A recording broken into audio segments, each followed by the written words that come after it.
welcome to Itasca Waters. This is the fourth in a series of programs we will be airing on ICTV, all on the general subject of shorelands in Itasca County.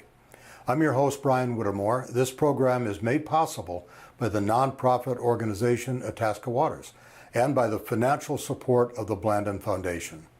My guest today is Karen Terry. Now, let me read what the internet says about you, Karen. Welcome, first of all. Thank you. Well, Thanks for we're having going to me. have an interesting conversation, but it says you are the Extension Educator, Water Resource Management and Policy Regional Office Morris, Expertise, Water Resource Management and Policy. Now, those are a lot of words. That's a lot of words. So could you tell me in 40 minutes or less what it really is that do? you do for the Extension in Morris? Sure. I've been with Extension since 2006. And when I first came to Extension, my job was all about shoreland restorations, working with private citizens to do shoreland restorations. My job morphed from there to be more of watershed work. So I do a lot of work with communities to help them understand the water that's in their communities, how it flows through their communities. I stick more to the science side of that and away from the policy side, but you know, they really mix together a lot. So we have a lot of policy about how we manage our water. So have to get into the policy sometimes. Now, I understand just from background talk between my wife and you primarily, but I kind of received that information, that you've had a busy summer working on agriculture projects. I've done some agriculture work, mostly through watershed work. So with my water team, we've just hired some new ag professionals. So that's good because agriculture is not my strong suit. So now we have that strength on our team. One of the projects that I work on is an online college course. It's a semester-long course, and it is for folks who are in the natural resources management world, which has a lot to do with agriculture. So I deal with them through that class where we teach them not just the fundamentals of the science of water, but also how to work with people, because that ties into that policy piece. That, you know, we always say we don't have natural resources problems outside of people. If we remove the people from the equation, there's no problem. So we really have to deal with the people. So we help them understand how to do that better. We'll get to Itasca County in just a second, but there's been a lot of news through the last couple of decades, I guess, and recently about problems in southern Minnesota with waterways, Minnesota River especially, but not uniquely, Right. that are really, I guess it's beyond endangered at this point, heavily polluted by agricultural runoff.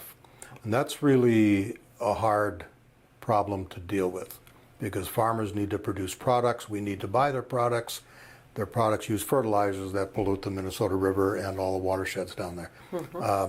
I guess that's pretty rough. And I don't really have a question, except do you have comments on that problem that we're all dealing with?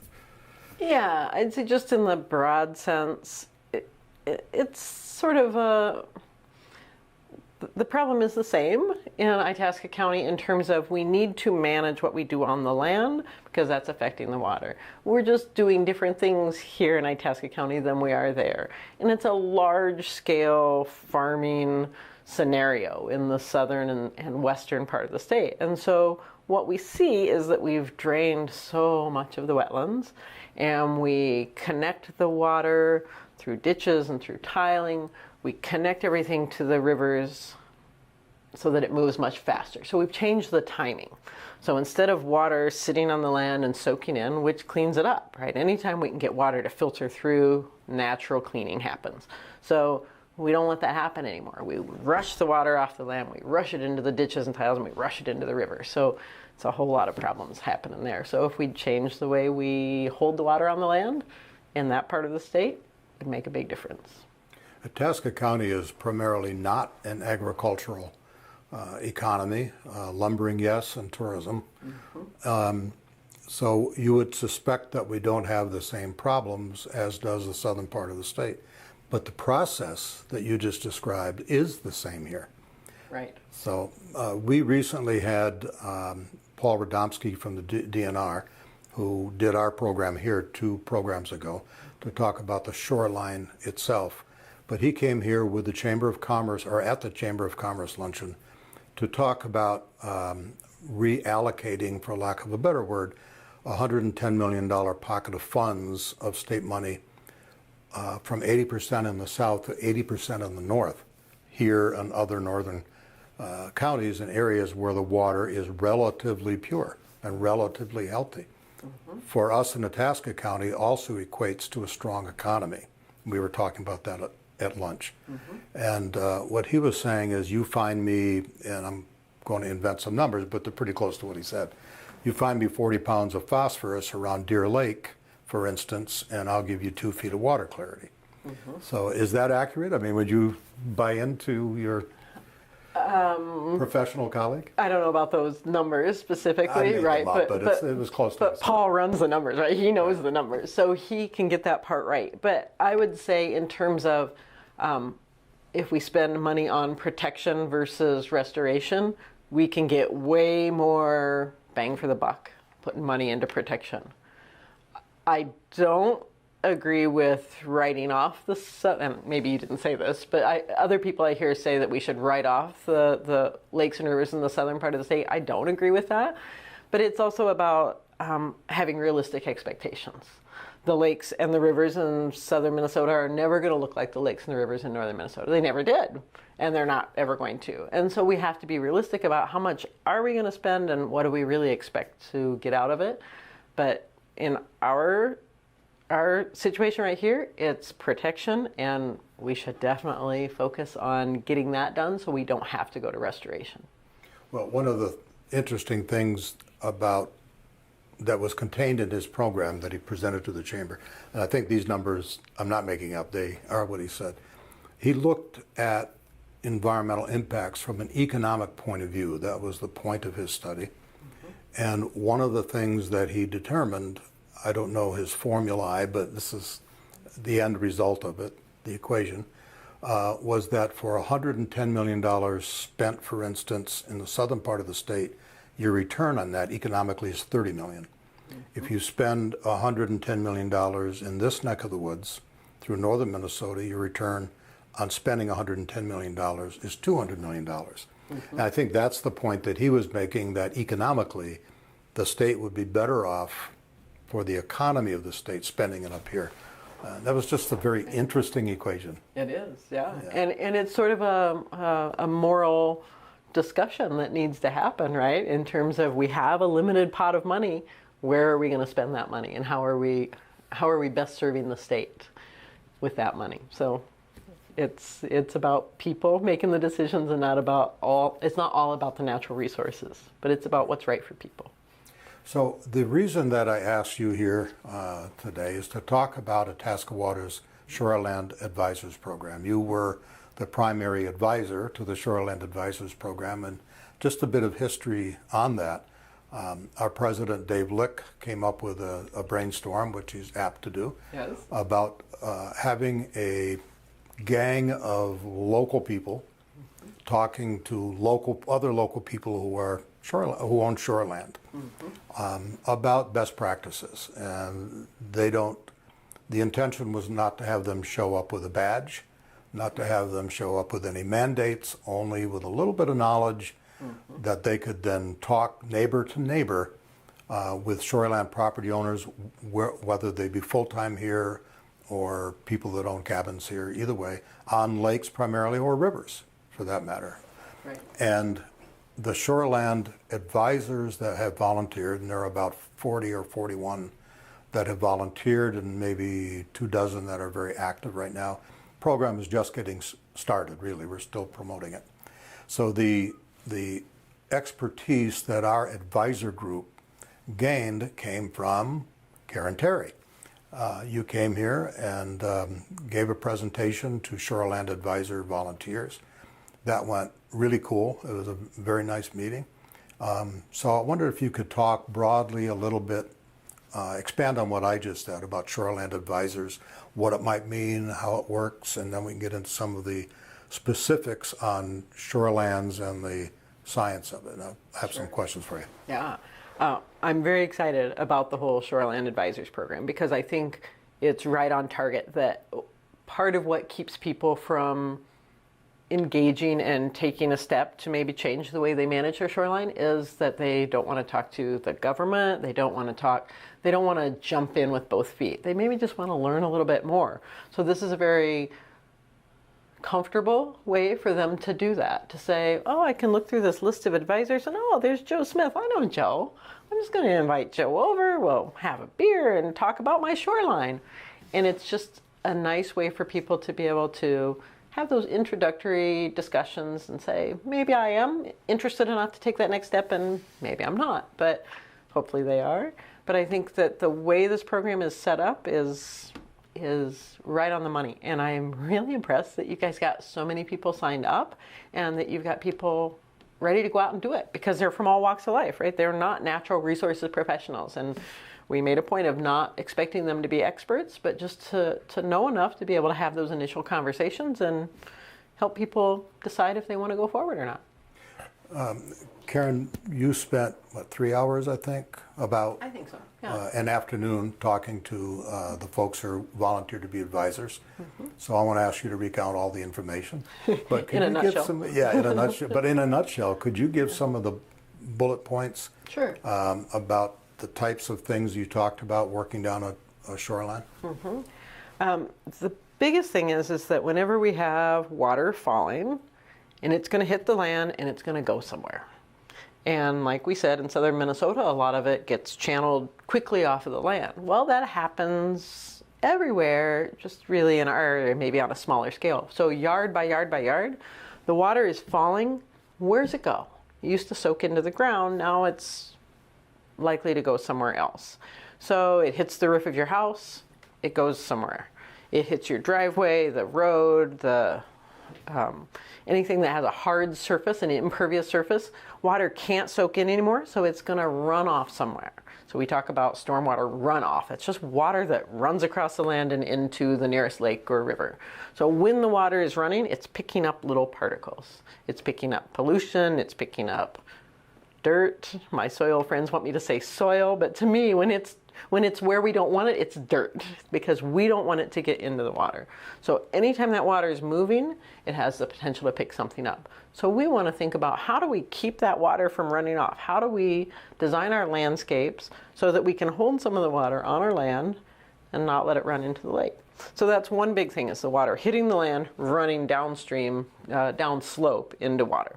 The other is the waves and the water erosion against the banks that's creating a lot of bank instability, and then you get a lot of erosion that way. So we want to protect that too.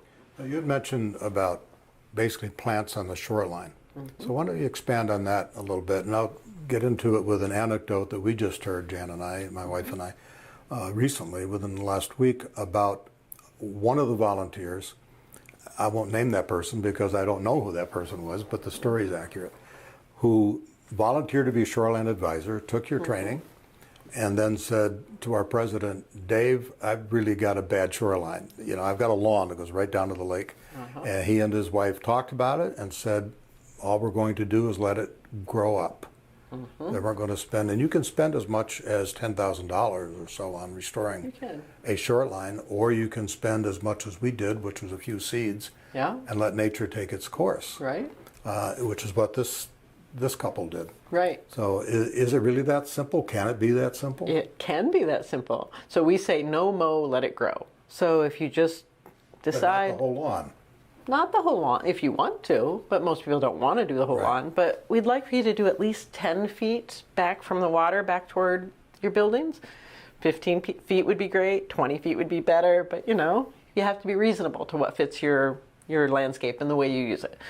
But any area that you can let the vegetation grow up, it slows that water down, and more of it soaks in, gets taken up. So any width you can give us is a good thing. So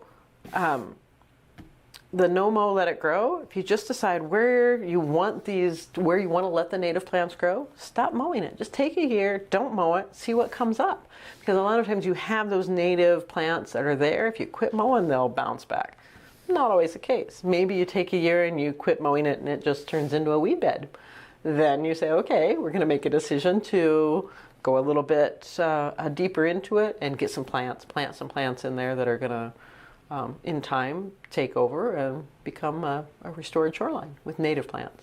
So if somebody in Itasca County who owns property along a shore, were to be interested in this program and they got a Shoreland advisor to come out and talk to them, have a beer or a cup of coffee, whatever, and talk to them, what would that person bring with her or him? We already discussed they wouldn't bring mandates, oh, you must do this. That's Right. not the approach. No. So would they come saying, oh, just let that grow, or would they have a little bit more to say, do you think? I would think they would have more to say. I would like for them to think about, well, to talk to the landowner about what do they want, right? How much of this lawn are they willing to let go back into something native? And what's really important to them in the way they use their lawn, right? Is it important that they have a swimming beach for the grandkids to play in? If it is, we can work around that. So it doesn't have to be all or nothing. So we can talk to them about if the way you use the property involves this and this and this, we can plan for that as part of this whole landscape plan. But I also want the shoreline volunteers to talk to them about where's the water coming off of your site. So look at the houses and the gutters and the slope of where things go and where we can catch some water, but also talk about the septic system. That's a big deal, right? We want to make sure that people know if their septic systems are working well or not. If they don't know, burying our head in the sand is not a good idea. It's better to know if it's not working properly, then it's polluting the lake, so let's get it fixed. So the Shoreland advisor that would come ideally to talk with one of their neighbors about who owns property, the septic system conversation is always going to be difficult unless somebody says, well, no problem, I just had it replaced last year. Right. Yeah. Otherwise, it's going to be difficult. As I understand Itasca County laws, your septic system gets inspected at the time you sell your house or it's bought, but up until that, it doesn't necessarily get inspected. Some of them are very old and have, in essence, broken down and are probably or likely polluting. But people don't necessarily want to be told that because it does involve a lot of money. A lot of money. Yeah. And sometimes it involves a lot of tearing up the lawn, right? It's a lot of construction zone. So people don't like to hear it, but the alternative is that we're polluting the lake. So what are we going to do? And this is the thing that we're all making an impact. We all leave a footprint with everything we do, right? I drove my car here today. So environmentally, that makes a footprint. And so it's about how can I mitigate for the footprints that I'm leaving by doing some good things to make up for it. So septic systems is one of the things that we know if they're not working well, we know they have a big, serious negative impact on the lakes. And so sometimes we have to bite that bullet and get them fixed. Well, let's draw a line, draw an equation, I should say. Something plus something equals something. So the first part of that equation would be you have to have your septic system replaced. I guess you don't repair them, right? You generally replace them. Plus the condition of the lake, the pollution that it causes.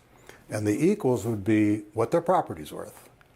So there is an impact there. So if they don't want to spend money for the first part of the equation I've just invented, that is replacing the septic system, the end of that equation most likely is going to be a lake that's not as clean as you might want it, and that definitely, according to studies, including the one that Paul Radomski just finished, has a negative effect on what your property is worth. Absolutely. And we know this intuitively, and there are some older studies that show very direct linkages between water clarity and property value. So we know when the water clarity goes down, property value goes down. We know that, right? We were talking about northern Minnesota and southern Minnesota. If you have a choice between buying property on a nice, clear, clean, pristine lake versus buying property on a shallow, green, scummy lake, right? What are you going to choose? And so when we make choices about how much of an impact we are going to have, that's got to be part of the equation. Because even if we're not planning to sell our property anytime soon, these are very long-term impacts. So for my septic system, if it's not working, wouldn't be really that big of a deal on a larger lake. But if there are several around the lake, these are cumulative impacts. So all of these things add up. So the equation can't just be my numbers, it's got to be the whole lake's numbers. So that gets a little tricky because people don't always want to be the one footing the bill to make it nicer for everybody else. But it's everybody has an impact, and we all have to be responsible for our share. The next program in the series is going to be all about that, septic systems. Oh, good. And it's going to be hosted by Jesse Davis, not me, although I'll be involved with him. So we'll leave some of that conversation for him to explore. Okay. Yeah. But what the pollutants that go into a lake, aquatic invasive species, I think, is getting a lot of publicity, as they should. But that's another issue from what we're talking about today. Yeah. We're talking about pollutants, a lot of which are natural, that wash in dirt or whatever into the lake if they're not filtered a lot more. And that's just primarily phosphorus, or is there more things? How does that work? Are you asking what are the major pollutants? Yeah, both things. What are the major pollutants, and how do they get into a lake? Well, I would say that the two major ones really for us are the nitrates and the phosphorus. And the phosphorus mostly, I cringe when I say that because I don't have a study to back that up, but we're concerned about phosphorus in that overland flow. So what's coming, washing across our properties and going into the lake. Also, phosphorus attaches to soil. So whenever you have erosion, so on rivers, if we have erosion along the banks or even on lakes, when the waves are coming in and eroding that shoreline, that's putting phosphorus into the lake. Phosphorus is our big problem here because that creates the algae, which affects plant growth, it affects water clarity. So phosphorus is typically our limiting nutrient. So when we add phosphorus, it upsets the system. Nitrates not so much, but when they go downriver and end up down at the Gulf, then it's an issue. Or in the western part of Minnesota, when they go upriver, well, they're going downriver, but going north to Canada, also creates a problem there. So nitrates become a problem when they get farther away, so it's more out of sight, out of mind. Nitrates are more of a concern from those septic systems. From wastewater treatment systems, from farming operations. We have more issues with nitrogen. So in terms of what individual homeowners can manage, it's typically phosphorus. That's the big one.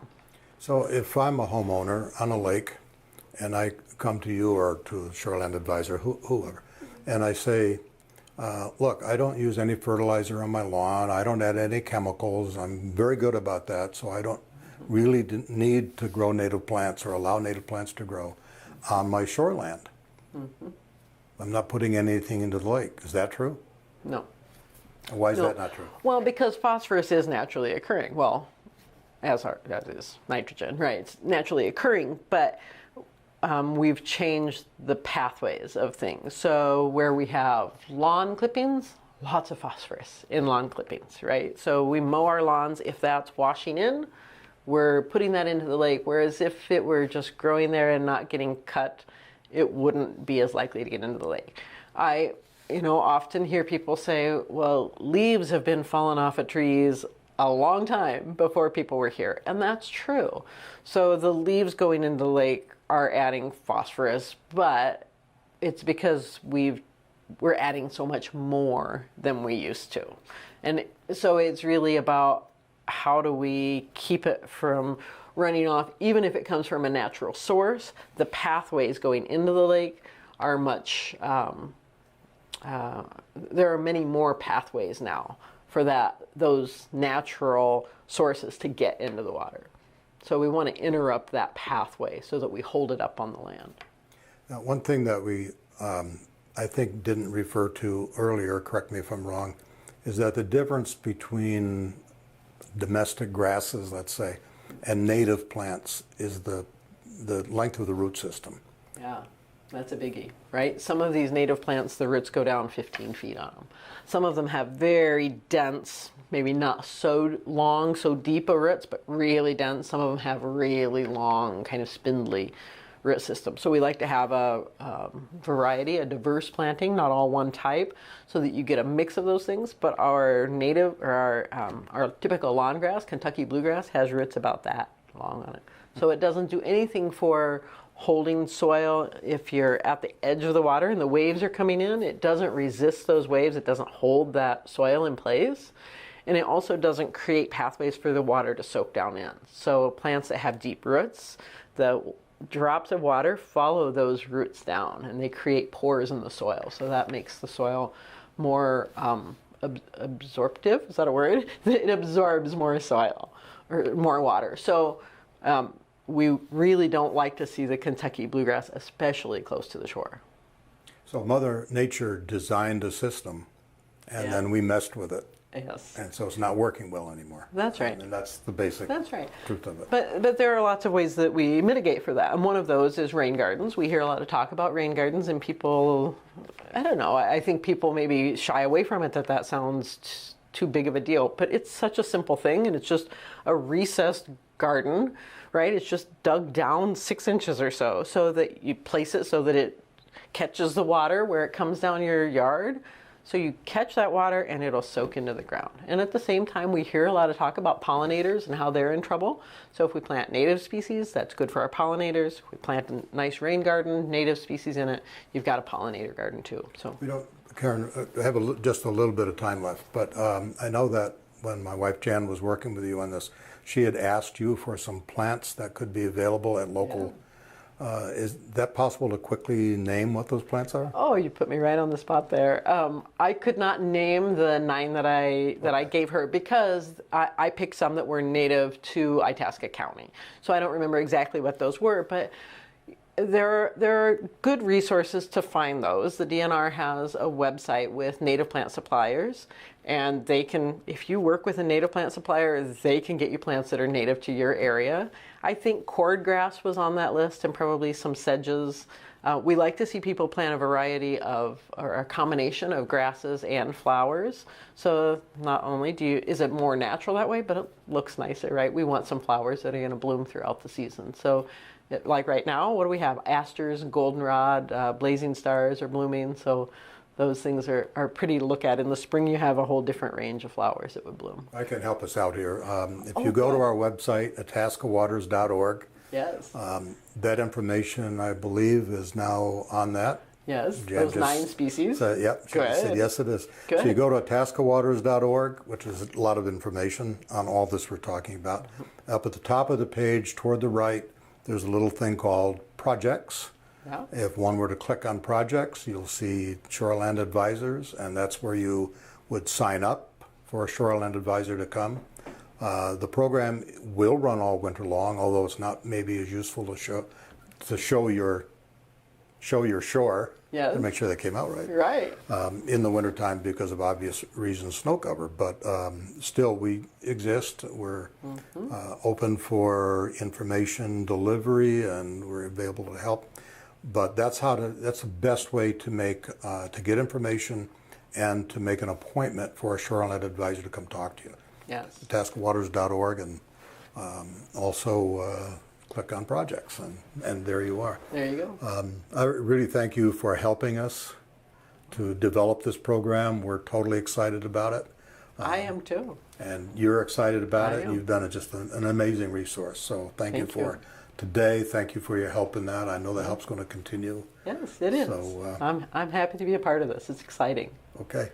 So our guest today has been Karen Terry from University of Morris Extension, who's got a wealth of knowledge and a lot of animals, which we didn't get a chance to talk to except during mic check. That's another program, I think. There you go. But if you would like more information about Itasca County shorelands and how to keep your shoreland healthy and maintain or show your property's value or grow your property's value, you can go to our website, itascawaters.org. The site has tons of useful links to all kinds of resources, and it is simple to navigate. Our next program will deal with septic systems, and your host will be Jesse Davis. So check ICTV listings for when that program airs. Thanks for watching. I'm Brian Whittemore, and thanks for watching Itasca Waters.